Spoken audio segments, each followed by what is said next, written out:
अगर किसी कुंवारी लड़की के पिता से जाकर यह सवाल पूछा जाए कि आपकी बेटी मां बनने वाली थी, पवन सिंह पिता बनने वाले थे,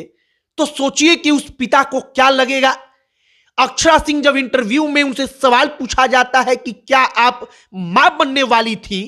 तब अक्षरा सिंह कहती हैं कि यह सवाल उचित नहीं है और बिल्कुल गलत है। इसके बाद जब अक्षरा कहती हैं कि आप जरा सोचिए कि एक सामान्य पिता से जाकर उसकी बेटी के लिए ऐसा सवाल पूछा जाए तो उसके ऊपर क्या बीतेगा,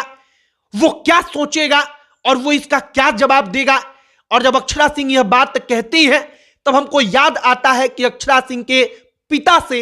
यह सवाल पूछा गया और उनके पिता ने तो इसका मुंह तोड़ जवाब भी दिया। और एक और बात सोचिए आप अपने मन से, इंसानियत के नाते, कि किसी भी लड़की के पिता से जाकर यह सवाल